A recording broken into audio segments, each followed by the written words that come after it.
Hello, beautiful YouTubers. It's me again from Mommy's Kitchen in Kenya.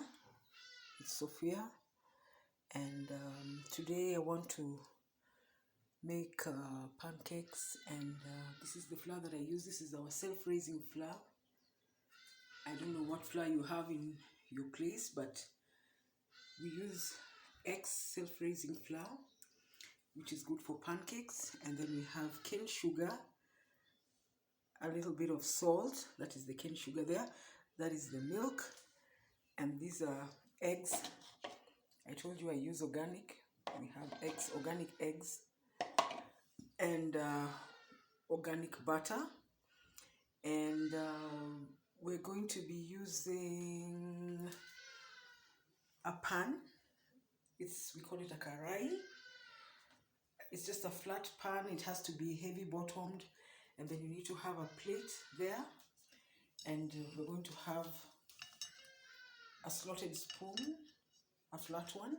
You put it aside, and then we shall have a container for the oil, and those are the things that you need to prepare in advance. So as you prepare yourself, we'll be right back. Let's get back to business.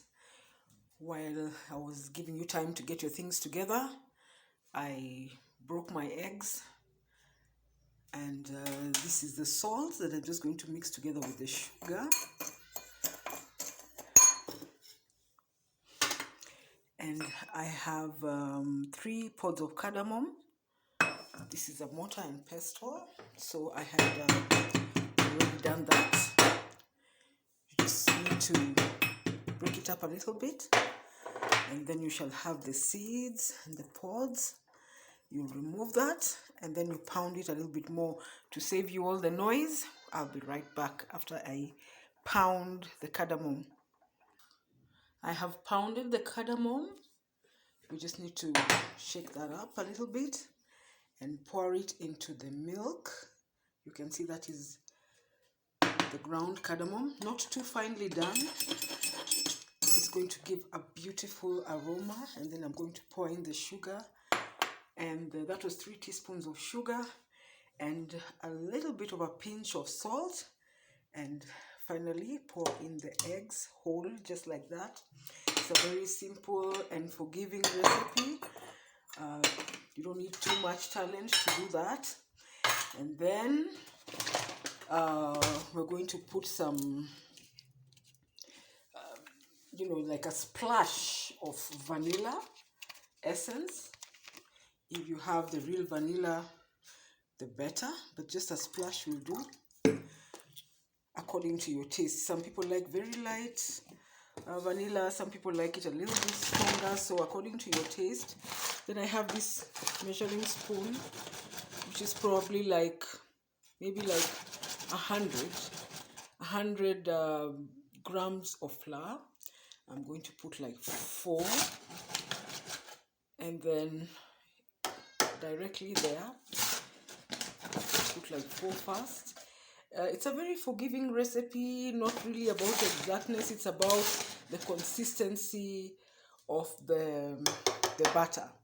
That's what's most important. So I'm going to whisk that, and then after I whisk it with a whisk, I have a small whisk here, I'm going to break up the flour, and then I'm going to whisk it, and I'll be right back. So I have been whisking away, holding to the handle. Of course, I'm the one taking the video, so I'm trying my very best to show you what I have been doing. You could use a blender, but I find that whisking with a whisk makes the butter stretch more. This is what you're looking for, kind of like a runny consistency, not too light, not too, but kind of runny, but that it pulls together like that. The drip does not really break as fast as it should. That way it will be ready. Make sure the lumps are gone, totally gone, and you whip this for 5 minutes to stretch the gluten, and we'll be right back to the cooking. Next, heat your pan up. Put the heat on high, let the pan get hot for a minute, and then you turn it on low, and you should be able to feel for the heat. Don't put your hand too near, but from like a distance of about 15, let's say 10 centimeters, you should be able to feel the heat of the pan. And you should set up your mixture for your crepe like this, and the slotted spoon and the oil, and where you're going to place your finished. We call them water pancakes in Swahili. That is mkate ya maji, mkate ya karai, things like that.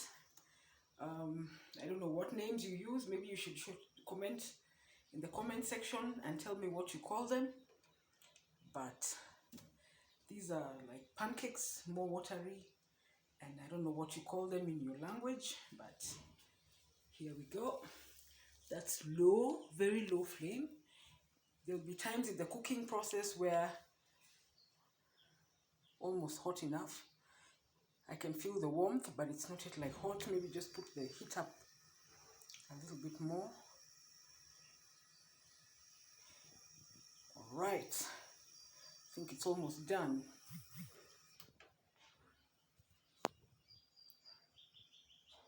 All right, this is the longest video I have done so far. So what we do is we want to put our spoon inside the oil and then lightly oil the pan like that before you do the first one, because definitely the pan was dry and you need a little bit of lubrication, and to make sure that your first crepe doesn't burn or stick too much.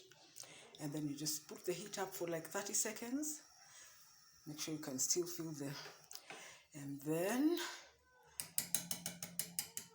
we had already rested our mixture. This is what you're looking for, friends. You can use the back of a spoon to spread the mixture that way, and you can see the way it's spreading beautifully. The first one is always problematic. Thank God this one is coming out very nicely. And just try and make it as round as you can. Don't worry about that patterned web. It makes the crepe look better, more beautiful. And then you put your spoon somewhere, and then you can put the heat up a bit, because this is the first one and I think the pan needs a little bit of help. So we're only going to be putting some, and this is pure sunflower oil, friends, and we'll only be applying